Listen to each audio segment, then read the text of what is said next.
Microreña 169, jueves. Voy a intentar subirla hoy. La iba a programar para mañana, pero creo que la voy a intentar subir hoy, aunque sea tarde. Y, y bueno, debería haber grabado el martes, pero ahora vais a entender por qué no he grabado antes. Ya sabéis, intento hacer siempre 5 cómics y esta vez van a ser más. Bueno, en fin, lo vais a ver ahora. No me enrollo más. Al final cuento algo. Y vamos con los tebeos y luego suelto el rollo. Bueno, empezamos con manga. Sunken Rock, el tomo 6 de Boichi. Boichi, que en el tomo 5 había dado toda una orgía, nunca mejor dicho. Había vuelto a sus orígenes porno y aunque ya de por sí en todos los tomos había fanservice, había cacho, había temita. En el anterior es un dislate porque, o sea, todo el rollo este de las idols y de las cantantes desemboca en un TVO cuasi pornográfico. En este volvemos un poco más a todo el ambiente más mafioso, de peleas, de combates, y lo que nos sirve es, una vez más, para lo que yo creo que es el eje central de esta serie, que es el dibujo over the top. No sé, es que se me acaban los adjetivos para describir lo bien que dibuja este tío. Es uno de mis mangakas gráficamente preferidos, me parece que está a un nivel increíble. En este además viene como una especie de historia corta de Trigun. Creo que ahora va a sacar 2 tomos sobre One Piece. Da igual, saque lo que saque Boichi, yo voy a estar ahí porque me parece que es un dibujante de estos que marcan una generación incluso, ¿no? Está a un nivel increíble. Y en este Sunken Rock, en el que la historia un poco es la excusa para darlo todo y para darnos un despliegue de cuerpos, de anatomía, de tías buenas, de hostias, de humor, bueno, un poquito de todo. En esta orgía, insisto, nunca mejor dicho, va variando. En este caso es más orgía de puñetazos que de otra cosa. En esta serie inclasificable, de difícil descripción de cuál es su argumento, más allá de este jefe mafioso que no quiere ser jefe mafioso, pero lo es, que es un súper luchador y a la vez es buena persona. Y bueno, en fin, es una de estas series muy japonesas en la que, insisto, el dibujo, bueno, como habéis visto, carne hay, el dibujo está a un nivel estratosférico. Vamos a la siguiente con otro manga, pero esta vez un manga hecho aquí.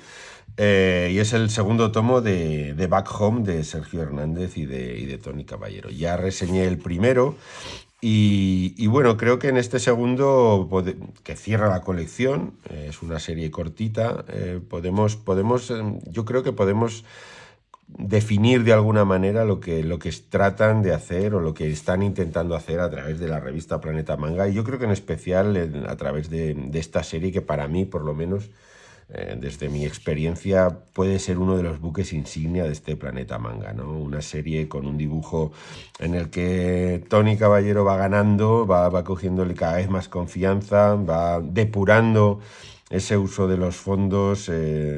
Con los personajes ya se le nota que está con un control casi total a fuerza de este dibujo. Yo creo que hay una evolución apreciable. Ya el primer tomo el dibujo estaba bien. En este el dibujo está muy bien. Creo que hay una evolución notable. Y la historia quizás es curioso porque dentro de estos 2 tomos, ¿no? Que entraría más en una dinámica más europea, más de una serie más occidental, casi se echa en falta que no sea una serie más larga. Yo creo que hay ciertos momentos de suspensión de realidad, de que pasen muchas cosas en poco tiempo, quizás porque al final estamos jugando a un juego que no es el nuestro, como es el manga, con herramientas que sí conocemos, que son bueno, pues las del cómic, el cómic occidental, insisto, ¿no? Al final es una historia en la que hay un aroma, ¿no? a Resident Evil, sobre todo al final, ¿no? Con el enfrentamiento final entre los protagonistas. Pero, insisto, 2 tomos que yo creo que ejemplifican muy bien lo que podemos denominar este manga hecho en España, que mimetiza de una manera casi absoluta al manga que se hace en Japón, ¿no? Quizás ese sea mi principal resquemor, ya lo sabéis, lo he comentado Me parece, los que me seguís sabéis que es de mi opinión, no acabo de comprender por qué el manga en castellano, por qué el manga español o que el manga hecho aquí se tiene que leer en sentido oriental. Yo preferiría que se leyera en sentido occidental, porque al final nosotros leemos de izquierda a derecha y no de derecha a izquierda. Y convertir esto en algo que es y que a la vez no es decir, vale, sí, esto es un manga, pero al final manga es otra manera de hablar de tebeos. Y creo que podemos hacer tebeos con nuestro sentido de lectura que beban directamente de lo que es el manga japonés y lo que es Japón. Insisto, un tebeo de gran influencia, evidentemente, no se puede negar, en el que el dibujo yo creo que pega un salto hacia adelante, yo creo que se consolida, yo creo que hay aquí una evolución hacia un autor que empieza a conocer perfectamente las herramientas que usa, y una historia, la de Sergio Hernández, que plantea, yo creo, un terreno en el que Tony Caballero se puede expresar cada vez mejor y de una forma cada vez más competente, y que al final, pues insisto, es un tebeo de acción, un tebeo entretenido, 2 tomos que se leen, que se digieren muy bien y que para mí representan el book insignia, insisto, el estandarte, lo que yo creo que Planeta pretende hacer con su línea Planeta Manga. Para el futuro, ¿no? Veremos si funciona. Estos 2 primeros tomos sé que están funcionando muy bien, que a la gente le está gustando, que de ventas van como un tiro, cosa que me alegra muchísimo. Y bueno, veremos. Tengo muchas ganas además de ver, ya sabéis que Planeta Manga la abandoné, pero seguro que lo sacará en recopilatorio, la nueva serie que va a sacar Sergio Hernández con Lolita Aldea. Tengo muchas ganas de ver ese manga en tomo, ver qué pinta tiene y qué se plantea. Pero bueno, si tenéis ganas de leer un producto hecho aquí, un producto sólido, de calidad, con una edición chula, que huele a manga por los 4 costados, pues creo que estos 2 tomos de Back Home son una apuesta más que interesante. Siguiente. Into the Deep de Vicente Cifuentes y Carlos Samper. Aquí. Relato original y diálogos. Vale, y Vicente Cifuentes es adaptación al cómic. Tenía ganas porque el arte de Vicente Cifuentes me gusta. No sé si quizás un relato de Lovecraft es lo que más encaja con este estilo tan cartoon, por lo menos a mí me lo parece, que tiene Vicente Cifuentes. Creo que es un dibujante que quizás esté hecho para otras cosas o para otro tipo de tebeos, y Lovecraft y su mitología no sea exactamente lo que mejor encaja con su estilo de dibujo. Creo que además es un dibujante que le sienta mucho mejor el color que el blanco y negro, aunque este dibujo en blanco y negro es una maravilla, es una preciosidad, pero a la larga en un cómic completo yo creo que el color le sienta bastante mejor de lo que le siente el blanco y negro. Y también tengo que reconocer, ante todo, que este TVO parte con un hándicap, yo creo que insuperable, que es que me lo he leído casi después o muy poquito después que el maravilloso La sombra sobre Innsmouth de Go Tanabe. Entonces, claro, después de venir de un TVO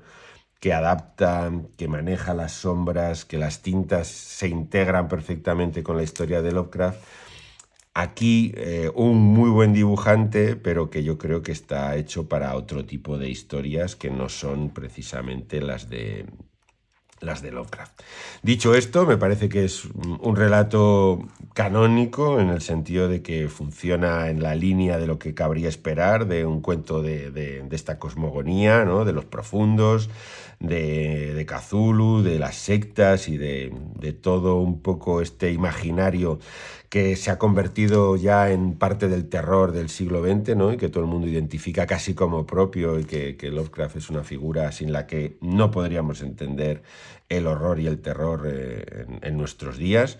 Pero insisto, claro, parte con el hándicap de habérmelo leído justo después de una obra maestra como las obras sobre Innsmouth de Go Tanabe, que lo siento, pero es que juega en otra liga y juega en otra liga muy superior.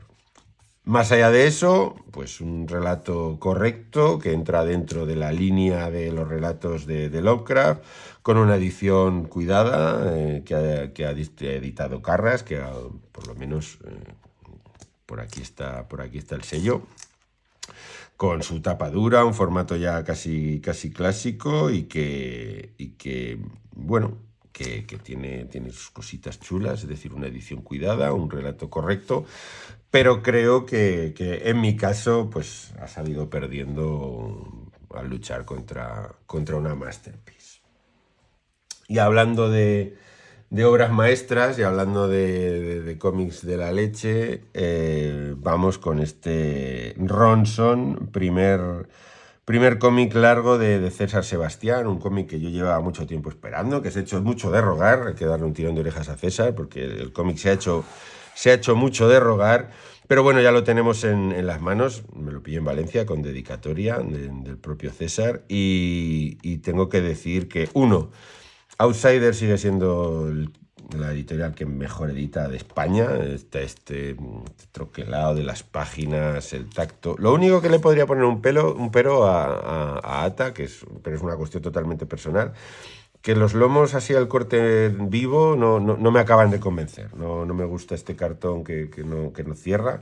Pero bueno, esto es soy yo, ¿eh? Es una cosa absolutamente propia, personal, y entiendo que haya gente que le parezca impresionante. Más allá de eso, una edición espectacular y un tebeo que te deja con la boca abierta, ¿no? Un dibujante que yo ya conocía de algunas publicaciones más pequeñas, ya sabía que nos iba a dar un tebeo increíble, y en lo gráfico así ha sido. Pero es que además César hace un trabajo de recuperación de la memoria y de la recuperación del pueblo, ¿no? Y de cómo se vivía en el pueblo y de cómo era crecer en el pueblo y de las gentes que vivían en esos pueblos que poco a poco, y por mucho que intentemos evitarlos, están desapareciendo, ¿no? Se van quedando despoblados, la gente va a la ciudad y son lugares que dentro de unas décadas serán simplemente restos y edificios vacíos, ¿no? Y aquí César Sebastián hace un recorrido pues por esos pueblos de posguerra, por esas juventudes, por esa vida a través de un relato que ni siquiera es una historia como tal, sino que yo diría que es un conjunto de fotos que discurre y que te van contando, pues, insisto, la vida en esos pueblos. Una vez dicho esto, me parece que es un tebeo prodigioso, me parece que es una primera obra increíble, una ópera prima que podríamos decir que está a un nivel espectacular, gráficamente quita el sentido, es increíble cómo dibuja César. Me parece que a nivel gráfico está, no sé, está como a un nivel muy por encima de lo que solemos ver habitualmente en los cómics, y además es un tebeo que funciona bien y que tiene ese aroma, ¿no?, de nostalgia, de recuerdo, pero un recuerdo tampoco sin tristeza, ¿no? Es un poco es más una radiografía, ¿no? Una expresión, un mostrar lo que era la vida en los pueblos yo creo que sin crear un juicio, ¿no? Sin juzgar, sin plantearte más allá de las cosas que cuenta, algunas muy divertidas, otras terribles, pero al fin y al cabo cuenta un poco lo que es la vida de la gente, la vida de las personas, pero sin establecer ningún tipo de juicio, ¿no? Creo que aquí César lo que hace es colocar una cámara y rodar lo que pasaba en los pueblos, como digo, con un dibujo increíble, una edición maravillosa y sin duda uno de los tebeos de este año 2023 que creo que todos tenéis que tener. Otro artefacto maravilloso de Outsider, con un interior deslumbrante y desde luego uno de los mejores debuts que yo me he leído nunca. Tengo que felicitar a César, al que tengo la suerte de conocer personalmente, así que desde aquí se lo digo: César, eres el puto amo. Y ya está, comprado Ronson, que merece la pena. Vale, y ahora acabo el por qué no... Hostia, ¿cómo pesa esto? ¿Por qué no grabé microreña el martes? ¿Por qué? Pues por esto. Soy un poco bruto, lo sé, ¿eh? Pero, ¿por qué? Pues porque me he zampado los 5 tomos o los 50 números, las 50 grapas de The Immortal Hulk de Al Ewing y Joe Bennett. En una edición americana, en tapadura, con solapa. Bueno, era el capricho, me lo he pillado. Es una edición muy chula, la verdad, me alegro de haberla tenido. Y me alegro de haberla tenido porque probablemente Ya sabéis que yo los superhéroes últimamente, bueno, últimamente no, hace ya bastante tiempo, los superhéroes y yo pues nos llevamos regulín, regulín por no decir de pena. Y este Immortal Hulk yo me había leído los primeros números y es una serie que ya desde el principio me produjo una grata impresión, o perdón, me produjo una buena impresión, una grata sorpresa. Así queda más florido. Eh, es cierto que quizás al leerte los 50 números hay algo en Al Ewing que plantea cosas que al principio parecen más grandes que la vida, porque un poco el que sería el número 25 de la colección, o sea, la mitad de su recorrido, el planteamiento entra dentro de lo cósmico, pero a nivel total, ¿no? Y luego la serie va bajando a otro nivel, ¿no? Y ese planteamiento inicial que parecía que iba a ir hacia lo cósmico, insisto, hacia el fin del universo incluso, pues acaba quedándose una vez más en todo ese rollo psicológico que Peter David en su etapa estableció con esta personalidad múltiple de Bruce Banner, ¿no? Y que ya había sido insinuada, pero yo creo que donde se consolida es en la etapa de Peter David, ¿no? Al Ewing al final lo que hace es jugar con esto, jugar con Hulk y sus distintas personalidades y jugar un poco con la mitología gamma, ¿no? Me ha recordado mucho al principio de la etapa de Spider-Man de John Michael Straczynski, con los tótems animales y demás. Ewing hace algo parecido con la energía, con la radiación gamma y cómo muta la gente y cómo la propia radiación crea un catálogo de monstruos y de personajes muy propio con unas características muy particulares. Yo creo que el mayor acierto de la etapa de Ewing es que plantea ayudado por el dibujo de Joe Bennett, que tiene momentos espectaculares, tiene momentos increíbles, plantea sobre todo un cómic de terror, ¿no? Lo que hace es plantear un cómic en el que los monstruos y el horror, sobre todo el horror, un horror muy de Cronenberg, ¿no? Un horror muy carnal, un horror muy de carne deformada y carne que muta y carne que se transforma y se moldea y se malea. Creo que eso le da un punto diferente muy interesante, ¿no? Con algunos momentos realmente brillantes. Y aunque sí que es cierto que a la larga acaba cayendo un poco en ese momento más dentro de la psicología y lo que se planteaba casi como el fin del universo o qué es el infierno, ¿no? Va cambiando un poco de registro y al final se queda un poco en un más de lo mismo que en el que el personaje, como no podía ser de otra manera, acaba siendo el que era al principio, ¿no? Cosa que tampoco da que sorprender, ¿no? Pero yo creo que abre frentes que luego no acaba de cerrar, plantea historias que no acaba de consolidar, no sé si porque le dijeron hasta aquí has llegado o porque ya no le apetecía contar nada más. Pero en general creo que Immortal Hulk es de lo mejorcito de superhéroes que yo me he leído en los últimos años, con mucha diferencia, tanto a nivel argumental como a nivel gráfico, porque los números que no dibuja Joe Bennett, hay números con grandísimos artistas como Javier Rodríguez, como Nick Pitarra, como Matías Vergara, es decir, los feelings que podríamos llamar están muchas veces a un nivel igual o incluso superior al del artista original, ¿no? Con lo cual, lo que tenemos en definitiva es una colección que sale de la media, muy por encima de la media, una colección que plantea cosas muy interesantes acerca de Hulk, de su psicología, de lo que es el personaje en sí, que renueva de manera, yo creo que muy acertada, la mitología y la galería de villanos de este personaje que a mí me fliparía escribir, porque es un personaje que siempre me ha gustado mucho y, por ejemplo, insisto, la etapa de Peter David me parece que es uno de mis cómics de superhéroes favoritos de todos los tiempos. Y al fin y al cabo, pues son 50 números, 50 grapas que dejan un buen sabor de boca. Aunque quizás la sensación final es que podríamos haber ido un poquito más allá, ¿no? Pero yo creo que el conjunto global, la sensación final es que estamos con un cómic muy apreciable de un guionista que yo creo que, no sé por qué, siempre parece que se queda un poquito a mitad, no sé si porque le cortan las alas, si porque se aburre, pero que, insisto, creo que tenemos momentos muy interesantes, un planteamiento diferente, que eso no siempre es fácil hacerlo con personajes que llevan rondando 50, 60 años. Y me parece que por eso mismo, y simplemente por la sensación de coger un cómic de superhéroes y decir, coño, esto me está gustando, creo que a Lewin ya ahí merece un aplauso, por lo menos por mi parte, ¿no? Que haya conseguido que me lea 50 números y que haya dicho, mira, esto me gusta. Hay momentos realmente brillantes, hay momentos que me han gustado muchísimo, hay recursos que me han flipado. Ya os digo que al final creo que todo lo que hay planteado, hay un momento en que se desdibuja y el propio Alewin lo pierde.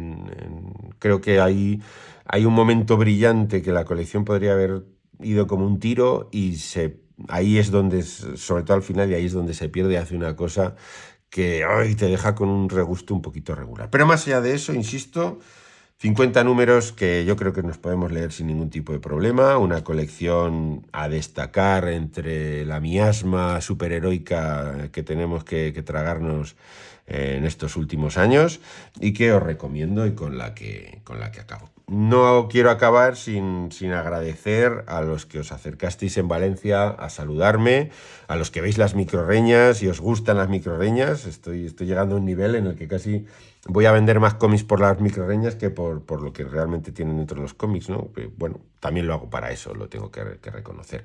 Pero bueno, que os agradezco mucho a todos los que os acercasteis y os acercasteis a saludar y os acercasteis a decirme lo que os gustaban las microreñas, a apoyar a veces mis ideas de flapa, todas las soflamas que a veces suelto, a felicitarme muchas veces por la sinceridad.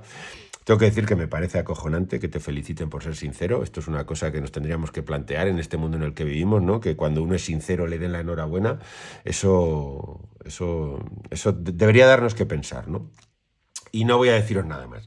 Ya sabéis, tenéis la página de las microrenas, podéis visitarla para consultar, tenéis mis cómics, por cierto, nos ha llegado la primera liquidación de Apocalipsis Yokai y tengo que deciros que por favor compraos Apocalipsis Yokai, que es un cómic que lo mola todo, que a la gente le gusta un huevo y que debería estar funcionando mucho mejor de lo que ha funcionado, porque creo que no le hemos dado la oportunidad. Así que si no tenéis aún Apocalipsis Yokai, que no os engañe el desparpajo casi pornográfico de su portada, darle una oportunidad, que os vais a llevar un cómic muy divertido que habla de muchas más cosas de lo que parece. Así que, igual que antes hablé de Abraxas y de que dierais un apoyo a Abraxas, de que continuéis con la segunda parte y que desemboquéis de manera casi inevitable en la tercera, que creo que merece la pena.